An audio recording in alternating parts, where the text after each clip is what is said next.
Filipenses capítulo 2, vamos ler desde os versículos 1 até ao versículo 5. Vamos ler, pois, esta porção das Escrituras e o Tiago vai ler, se faz favor. Portanto, se há algum conforto em Cristo, se há alguma consolação de amor, se há alguma comunhão no Espírito, se há alguns entranháveis afetos e compaixões, completai o meu gozo, para que sintais o mesmo, tendo o mesmo amor, o mesmo ânimo, sentindo a mesma coisa.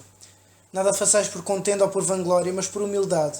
Cada um considera os outros superiores a si mesmo. Não atende cada um para o que é propriamente seu, mas cada qual também para o que é dos outros. De sorte que haja em vós o mesmo sentimento que houve também em Cristo Jesus. Graças a Deus.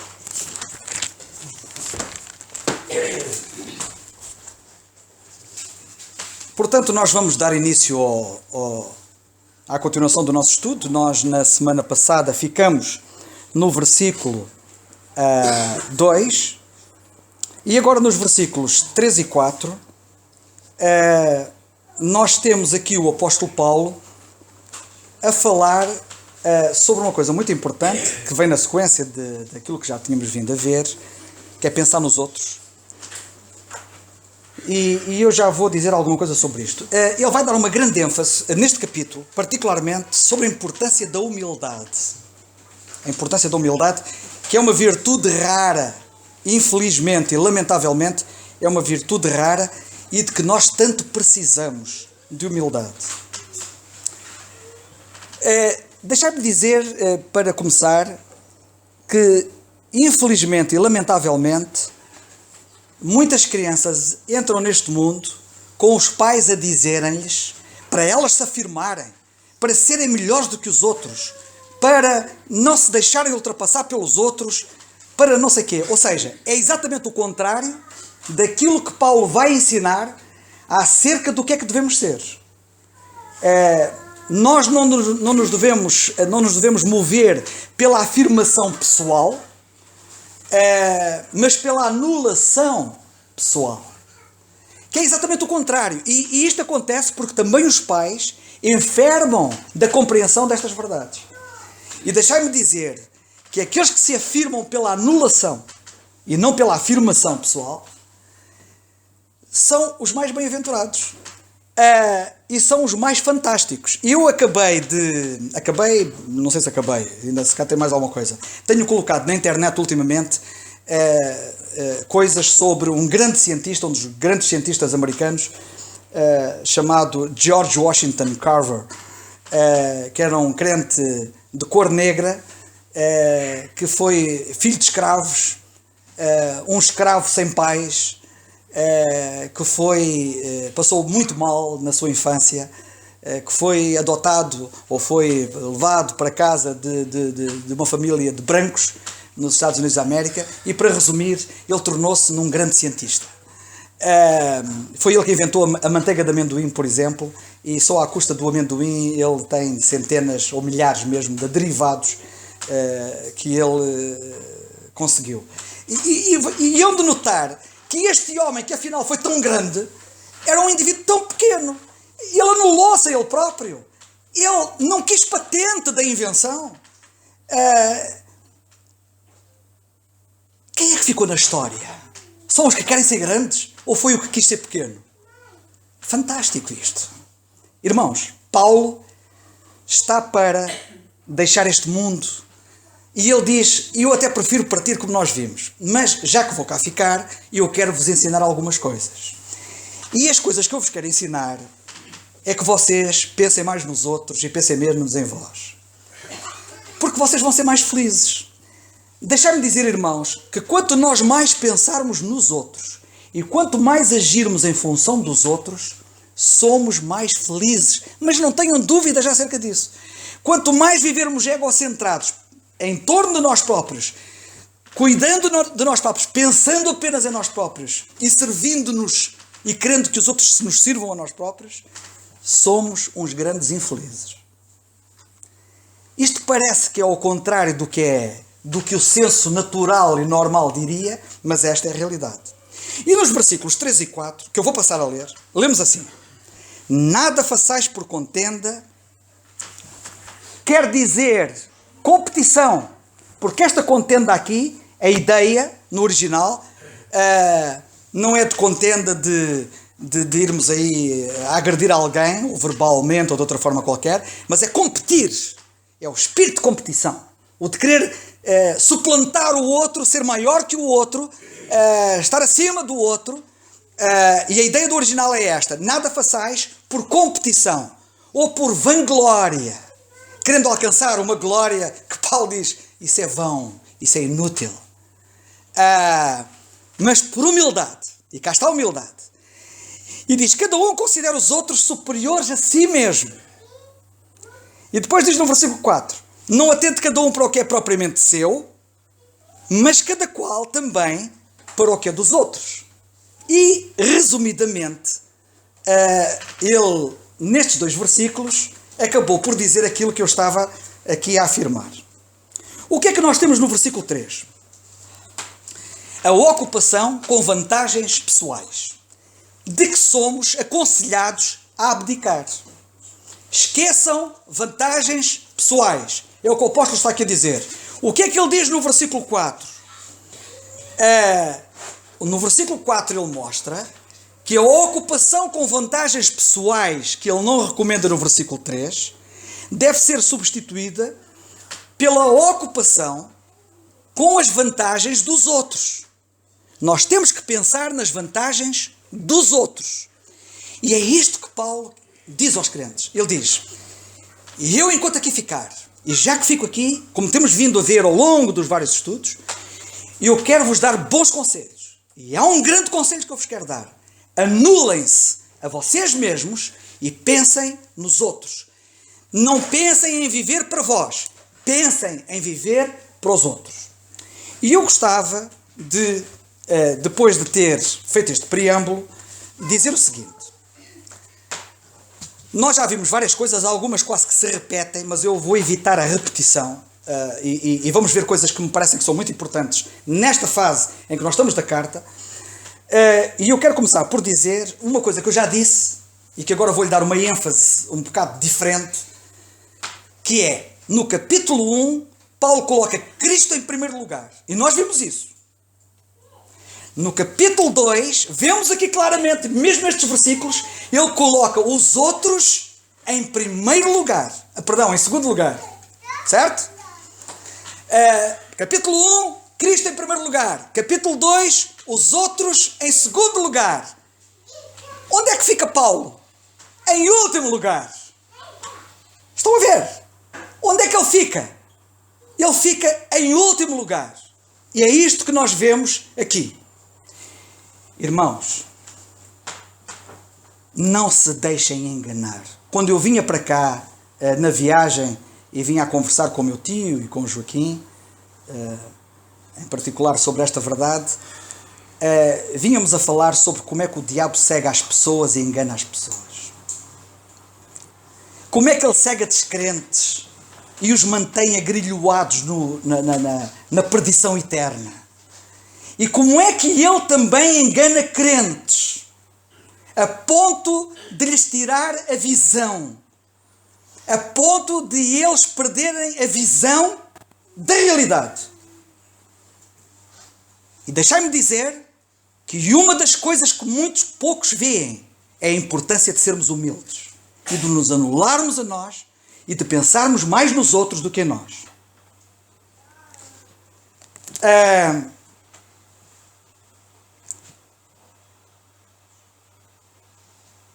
Sabem por qual é a razão?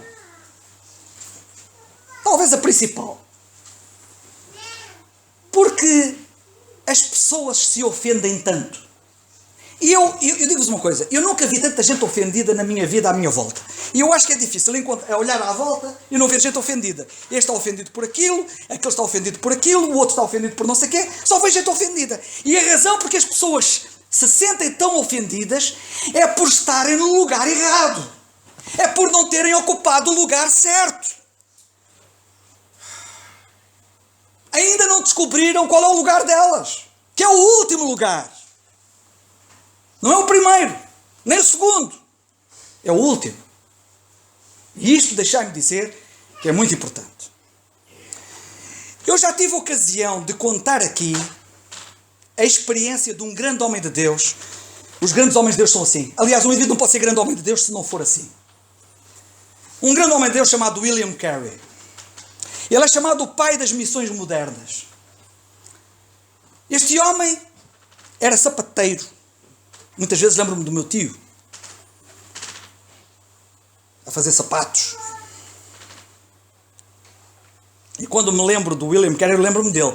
E particularmente lembro-me dele porque ele trabalhava e tinha sempre as coisas de Deus na sua mente e nas suas conversas, exatamente como eu encontrava o meu tio, sempre que eu ia lá visitar, ele estava a trabalhar e ali não havia outras conversas. Era as coisas do Senhor. William Carey tinha um planisfério pendurado na parede no sítio onde ele estava lá a tratar dos sapatos. E ele olhava para aquilo e pensava nas necessidades daquelas almas, daqueles povos longínquos que precisavam de ouvir o Evangelho. E foi assim, resumidamente, que ele partiu para a Índia. E foi como missionário para a Índia. Eu não sei se vocês sabem, mas ele traduziu, sendo um indivíduo que não tinha formação académica de raiz e de base como tantos, ele tornou-se num erudito. E ele traduziu a Bíblia para a língua indiana e dizem que ainda foram dezenas ou centenas de dialetos que ele traduziu. Quando ele tinha a obra quase feita, houve um incêndio e ele perdeu todo o trabalho. Não desanimou. Voltou a traduzir a Bíblia de novo. Um dia William Carey, este grande homem de Deus, fixem o nome, nunca se esqueçam dele, William Carey. George Washington Carver. Ele chamava-se George Washington, que era o nome do presidente dos Estados Unidos, famoso, chamado George Washington. Como ele era escravo, ele nem nome tinha. E deram-lhe o nome do presidente dos Estados Unidos, George Washington Carver, o nome da família onde ele foi criado. Não se esqueçam de George Washington Carver, o inventor da manteiga de amendoim. E não se esqueçam de William Carey, o chamado pai das missões modernas. Foi para a Índia. Um dia convidaram-no para um evento social, uma espécie de não sei se era um cocktail, se era um jantar. Sei que as pessoas andavam lá e era só gente importante que andava lá e convidaram-no para estar lá presente. E eu li que nessa ocasião houve, se não estou em erro, um capitão militar que se abeirou dele naquela confraternização social em que estava a realizar-se e junto das pessoas onde ele estava quis humilhá-lo. Quis humilhá-lo e sabem, e disse-lhe assim: ouça, o senhor não é o William Carey, o sapateiro? Mesmo assim, ali no meio daquela gente fina, como se sapateiro não fosse gente fina. Mas a ideia social destes indivíduos é que é gente de segunda. Sabem de uma coisa? E ele, porque era inglês, e a Índia na altura era uma colónia inglesa, e o jantar, aquele evento era cheio de ingleses, e foi um capitão inglês que o quis humilhar, e eles falavam inglês. Os ingleses têm duas palavras diferentes para sapateiro. Enquanto que nós só usamos a palavra sapateiro, e está tudo dito. Os ingleses têm duas palavras diferentes. Tem uma palavra que quer dizer sapateiro que fabrica sapatos.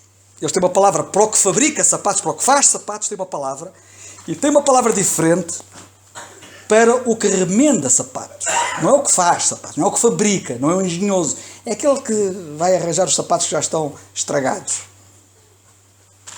O termo que o oficial inglês utilizou para humilhar foi sapateiro que faz sapatos. E o William Carey virou-se para ele e disse assim: não, eu não sou o William Carey que faz sapatos, ou que fabrica sapatos. Eu sou o William Carey que remenda sapatos. Ou seja, o outro não conseguiu humilhá-lo. Ele era mais humilde do que o ponto baixo a que o outro queria fazer baixar. Queridos irmãos, deixai-me dizer uma coisa. Nós só somos humilhados quando estamos exaltados. Perceberam a ideia? Não há ninguém que nos humilhe se nós estivermos humilhados. Porque se nós estivermos humilhados, quando nos quiserem humilhar, nunca nos conseguirão colocar mais baixo do que aquilo em que nós já estamos. Querem um exemplo? É o exemplo dos exemplos que é o Senhor Jesus Cristo. Nunca ninguém o humilhou. E sabem porquê é que nunca ninguém o humilhou? Porque lemos na Bíblia, e é aqui nesta passagem que vamos lá chegar ao versículo 5, ao versículo 5, 6, 7, 8. Lemos no versículo 8. Humilhou-se a si mesmo. Sabem porquê é que nunca ninguém humilhou o Senhor Jesus Cristo? Porque Ele humilhou-se a Ele próprio. Nunca ninguém humilhou o nosso Senhor. Foi Ele que se humilhou a si mesmo. E isto é muito importante. E o William Carey percebeu isto. O William Carey bebeu disto. Eu quando olho para George Washington Carver, eu vejo aquele homem humilde, um homem que andava com Deus, e percebo aquela humildade dele. E quando olho para William Carey, vejo que é outro que percebeu quem era o Senhor Jesus Cristo e quis ser semelhante a Ele. Nós precisamos disto, irmãos. E Paulo diz aos Filipenses, vocês querem ser felizes? Querem ser felizes? Anulem-se. Pensem nos outros. Anulem-se a vocês mesmos.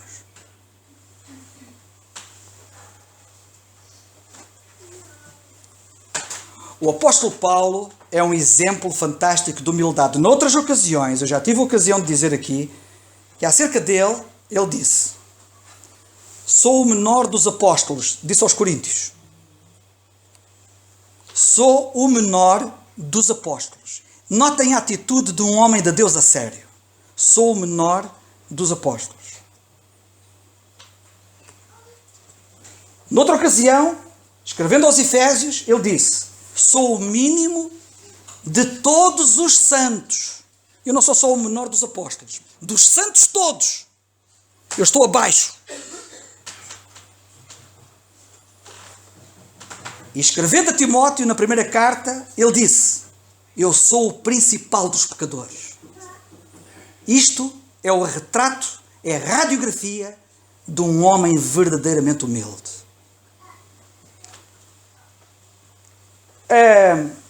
Gostava de, nesta senda, dizer o seguinte.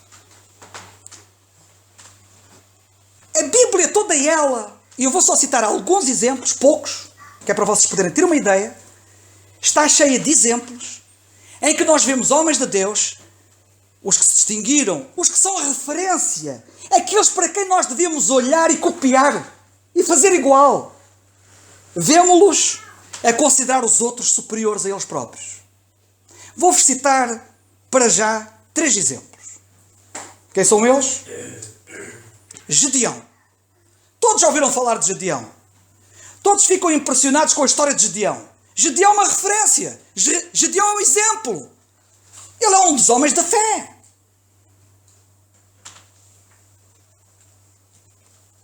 No livro de Juízes, no capítulo 8 e no versículo 2, e eu quero que vocês leiam, por favor. Livro de Juízes, portanto, a seguir a Josué, depois dos 5 livros da Bíblia, os primeiros 5 livros. No livro de Josué,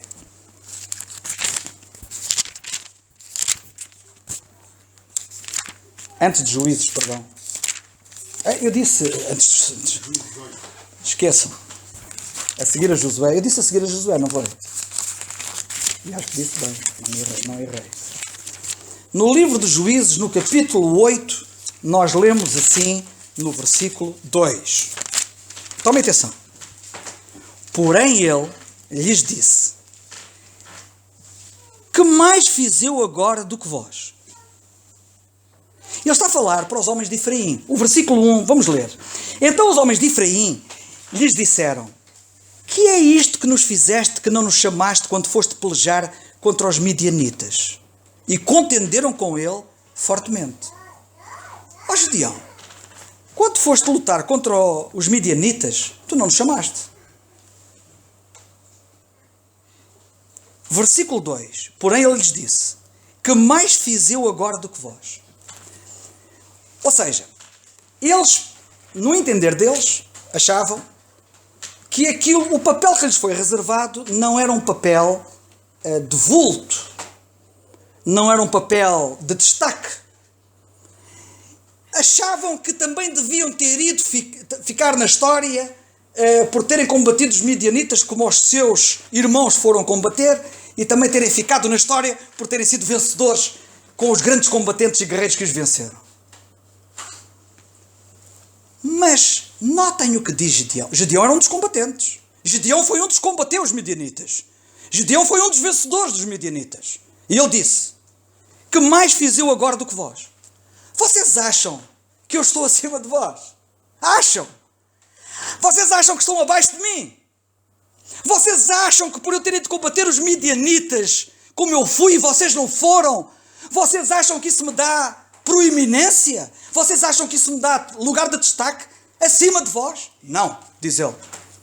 Não são, porventura, os rabiscos de Efraim melhores do que a vindima de Abiezer? Ou seja,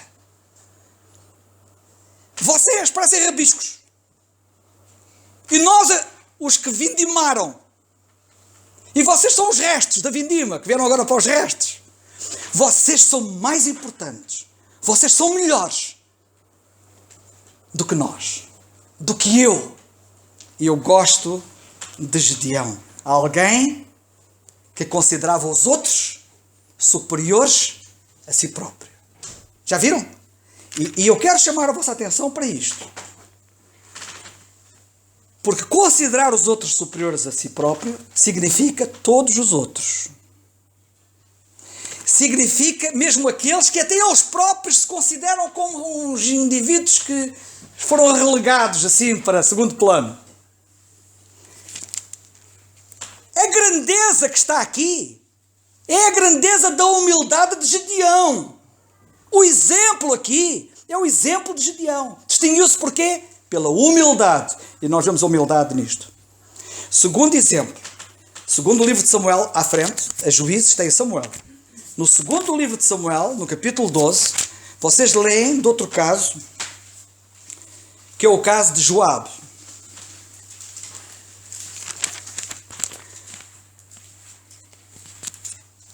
Joabe foi um grande general de David. Grande guerreiro. E sabem o que é que nós lemos nos versículos 26 a 28?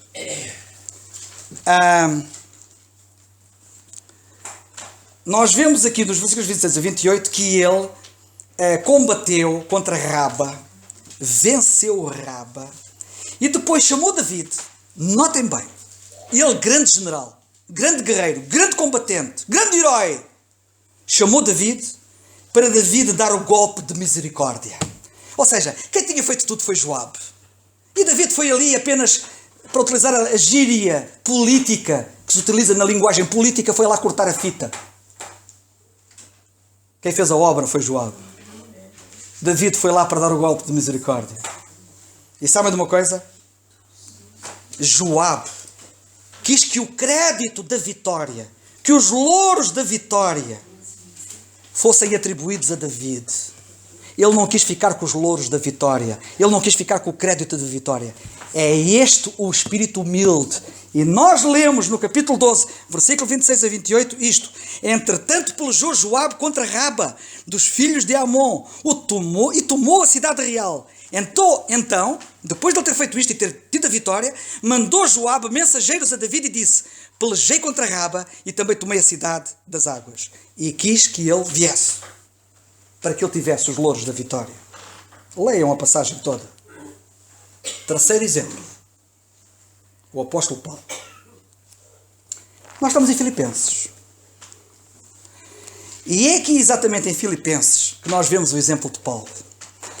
E é neste capítulo em que nós estamos que nós vemos o exemplo de Paulo. Eu já tive a ocasião de dizer que Paulo apresenta aqui 4 exemplos de humildade. Acho que são 4. Eu vou contar. O Senhor Jesus Cristo, Ele próprio, Epafrodito e Timóteo.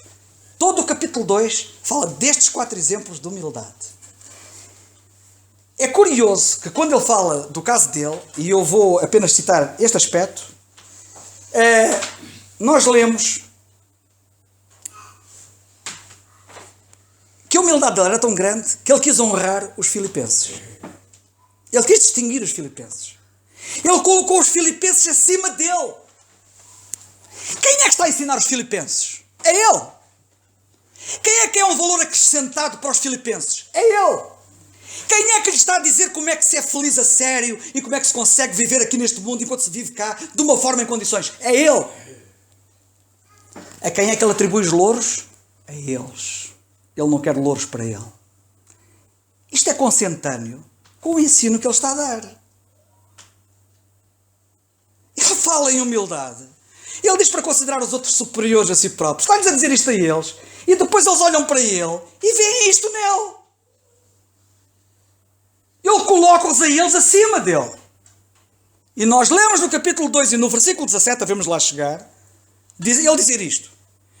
E ainda que eu seja oferecido por libação sobre o sacrifício e serviço da vossa fé, folgo e me regozijo com todos vós.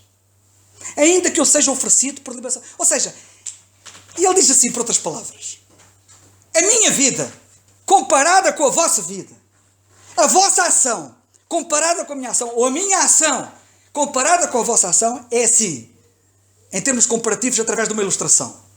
Vocês são um sacrifício para Deus. A vossa vida é um sacrifício a Deus. E a minha vida é apenas uma pequenina parte do sacrifício chamada libação. A minha vida está para a vossa como um sacrifício. A minha vida está para a vossa como a libação está para o sacrifício.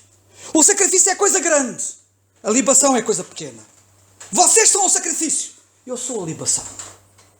Irmãos, é este o exemplo que Paulo nos deixa. Deixai-me dizer o seguinte. Vou-vos ler uma quadra. Tu foste manso e humilde, Salvador. Será que um verme como eu, sem valor, fraco, pecador, profano na ação, ousará erguer a cabeça em exaltação? Repito, tu foste manso e humilde, Salvador. Será que um verme como eu, sem valor, fraco pecador, profano na ação, ousará erguer a cabeça em exaltação? Irmãos, depois de vermos o que o Senhor fez, não nos resta outra saída. Não podemos querer ser mais do que Ele. É um grave pecado. E não é só por ser um grave pecado, estamos a prejudicar a nós próprios. Nós é que perdemos.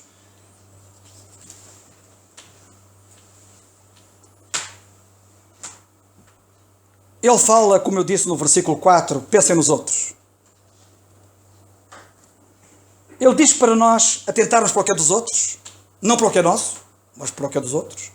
E no versículo 3, ele diz para nós não competirmos, não queremos glórias vãs, para procurarmos a humildade, para cada um considerar os outros superiores a si mesmo, que é o que ele diz no versículo 3. Deixa-me dizer o seguinte. Nunca sejamos arrogantes. Nunca sejamos orgulhosos. Nunca sejamos egocêntricos, cheios de nós próprios. A arrogância também significa elevação. O indivíduo arrogante é um indivíduo elevado, que se eleva sobre os outros. Quando nós somos arrogantes e nos elevamos sobre os outros, perdemos 2 dos sentidos que temos. Sabem quais são? Perdemos a audição e perdemos a visão.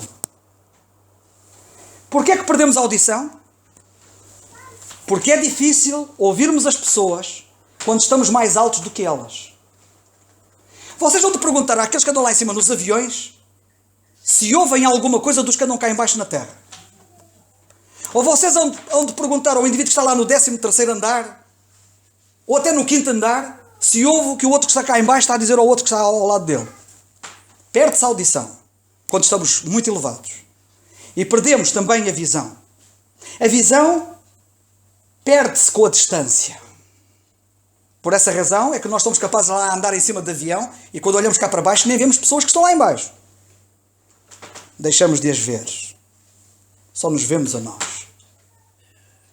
Perdemos a visão porque elas parecem pequenas. Quanto mais altos nós começamos a subir, mais pequenos os outros se tornam aos nossos olhos. E os outros tornam-se tão pequenos aos nossos olhos quanto mais altos nós estivermos. Quando estamos muito alto, os outros mal se distinguem. E eu quero chamar a vossa atenção para isto. Vamos pensar um pouco num homem chamado David. Todos vocês o conhecem. Estamos aqui a estudar a Bíblia, para estudar isto a sério. O rei David, na vida dele, cometeu um grave erro. Foi aí que foi o descalabro dele. Foi quando ele se exaltou. Foi quando ele se elevou. E sabem que David, nós vemos-lo exaltado na glória do seu reino. E é aqui que começa a queda dele. Se não vocês notem, a queda dele dá-se quando ele está no ponto mais alto da sua vida. A queda dele dá-se quando ele está no ponto mais alto do seu reino. A queda dele dá-se quando ele está no lugar mais importante da nação. A queda dele dá-se quando ele está elevado na cidade. Sabem onde é que ele está quando ele cai? Está no terraço. É no terraço que ele está. Não é na cave. É no terraço. Com vista para Jerusalém. E quando ele está assim, nunca David foi tão fraco. Nós não gostamos... mas antes disso... quão diferente é David? Onde é que nós vemos David mais forte? Agora façamos um exercício. Onde é que nós encontramos David mais forte? É no vale. Não é no terraço. É no vale. É ajoelhado à beira do ribeiro para procurar as 5 pedras que com elas matou Golias. Estavam todos em pé. Os soldados estavam todos em pé. Golias estava em pé. Os outros estavam lá no alto com Golias. E David, na parte mais baixa do vale, junto ao ribeiro, abaixado, apanha os 5 seixos. David nunca esteve tão forte como quando esteve tão baixo.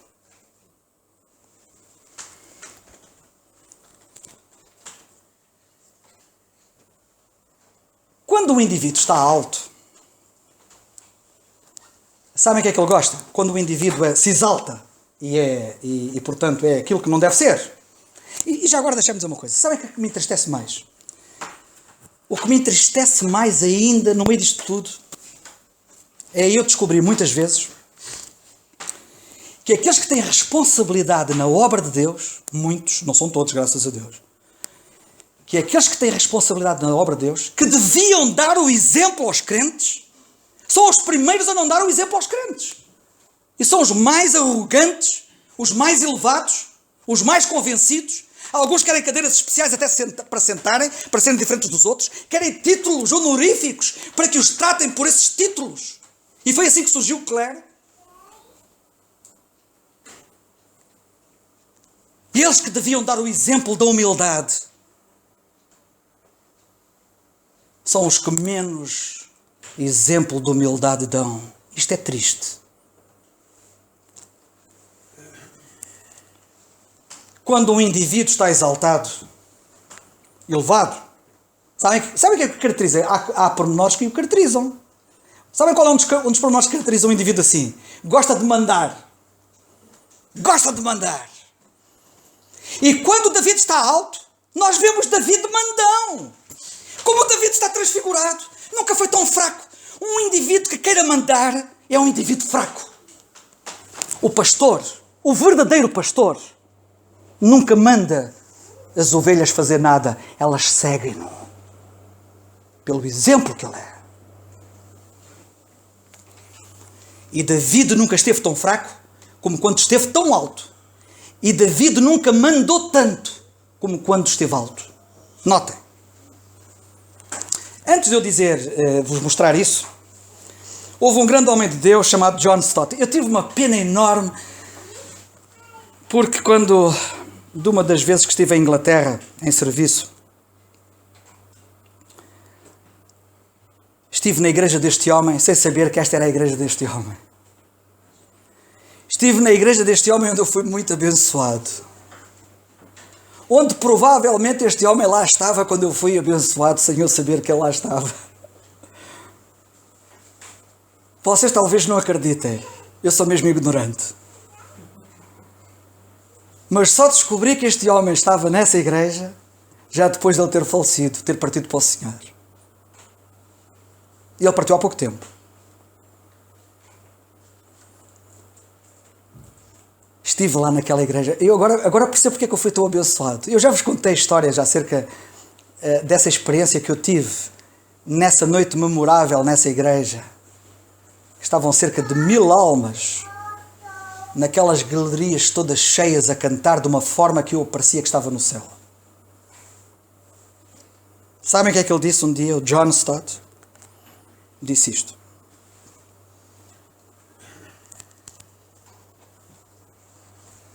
A principal característica dos líderes cristãos é a humildade. Não autoridade. Bondade. Não poder. Foi ele que disse isto. Por isso é que ele foi o homem que foi. Não é porque ele disse.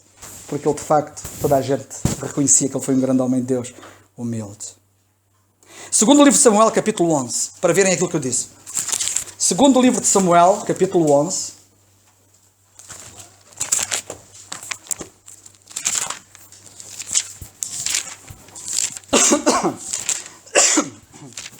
Segundo livro de Samuel, capítulo 11.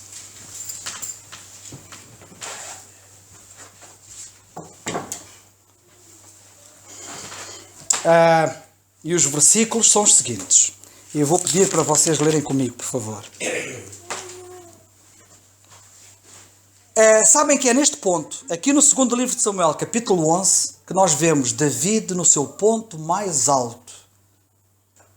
O seu ponto mais fraco. Sabem o que é que nós vemos David fazer aqui? Diz a Bíblia. E deixai-me dizer uma coisa. Nós não gostamos nada de ver David assim. Nada. Sabem como é que nós o vemos? A mandar. A mandar. Foi a queda dele. Estava muito alto. E quando as pessoas estão muito altas, querem mandar. E então temos assim. O primeiro versículo é o versículo 1. E aconteceu que, tendo decorrido um ano no tempo em que os reis saem para a guerra, enviou David a Joabe. Este enviar é mandar. Mandou David a Joabe. E a seus servos com ele e todo Israel, para que destruíssem os filhos de Amon e cercassem a Raba, porém David ficou em Jerusalém. Ele mandou. Vemo-lo mandar. Versículo 3. E enviou David, leia-se, mandou David. E perguntou por aquela mulher e disseram, porventura não é esta Batseba, filha de Eliam, mulher de Urias, o Eteu? Mandou. Está sempre a mandar. Versículo 4. Então enviou David, mandou, mensageiros, e a mandou trazer. A Batseba. E entrando ela a ele, se deitou com ela, e já ela se tinha purificado da sua imundícia, então voltou ela para a sua casa. Versículo 6. Então enviou David, mandou David a Joabe, dizendo, envia-me Urias, manda-me Urias. o Eteu. E Joabe enviou Urias a David. Eu não preciso de contar a história que está aqui contada. Ela é pública e é bem conhecida. Não gostamos deste David que envia, que exige, que manda. Gostamos do David dócil, do David humilde. Qual foi o mal de David? A altitude. A altitude. A altitude foi o mal de David. Porquê?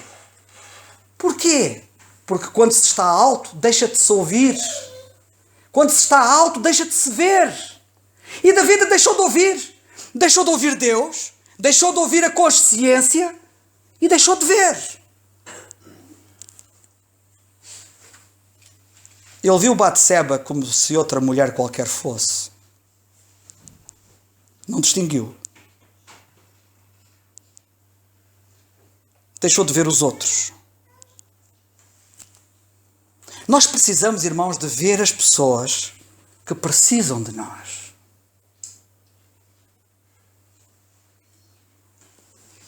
Nós precisamos de ver as pessoas que precisam de nós, não das pessoas que estão abaixo de nós. Quando Pedro escreve aos presbíteros, que são presbíteros com ele, apacentem o rebanho que está entre vós, não é abaixo de vós. Vocês já estão acima do rebanho. Irmãos,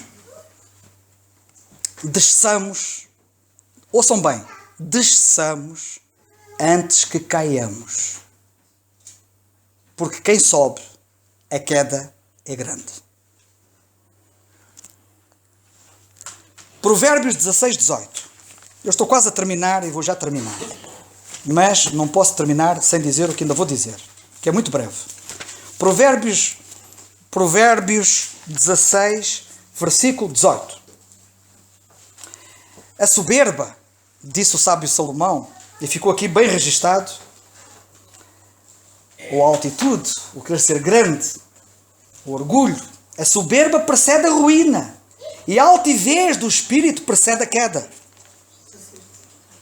Em Provérbios, no capítulo 8, nós lemos no versículo 13, diz ele também: o temor do Senhor é aborrecer o mal, a soberba e a arrogância, e o mau caminho e a boca perversa eu aborreço. Ou seja, o Senhor diz, eu odeio isso.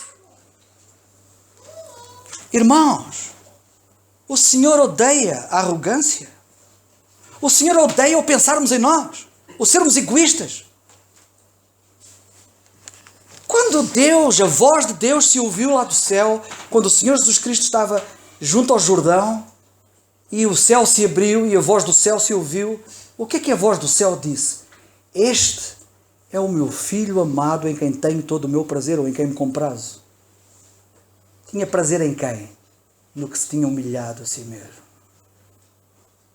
Como é que Deus olhará para nós quando nos exaltamos? Odeio, diz ele. Eu odeio.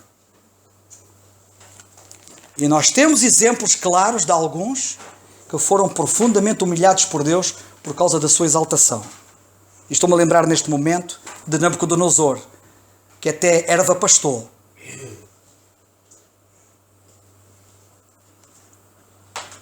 Capítulo 16, versículo 5, também de Provérbios. Lemos assim: abominação é para o Senhor, abominação, notem bem, para o Senhor é abominação todo o altivo de coração. Não é alguns.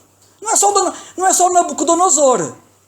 Todo o altivo, qualquer pessoa que seja altiva de coração, lemos aqui, é abominação para o Senhor. Ainda que ele junte mão à mão, não ficará impune. Ou seja, nem que ele depois venha juntar a mão com a mão e pedir clemência, pedir misericórdia, como as pessoas fazem, quando só pedir clemência, juntam a mão à mão. Senhor, tem misericórdia, juntam a mão à mão. Não lhes vai adiantar nada.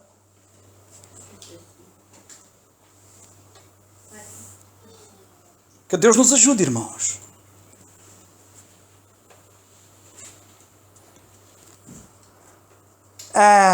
Lucas capítulo 14 e versículo 10. Evangelho segundo Lucas, capítulo 14, versículo 10, nós lemos isto. Palavras do Senhor, quando ele cá estava na terra, ele disse uma vez isto: mas quando fores convidado, vai e assenta-te no derradeiro lugar. Olha, sabem o que é que vocês devem fazer sempre? Lugar humilde. Sempre. O último. Derradeiro quer dizer último. No último, para que quando vier o que te convidou, te diga: amigo, sobe mais para cima. Então terás honra dentro dos que estiverem contigo à mesa. E cá está a ideia do vir para cima ou do vir para baixo. A nós compete nos humilhar. Está nas mãos do Senhor o exaltar pela sua graça. É melhor ser convidado, irmãos, a subir do que ser convidado a descer.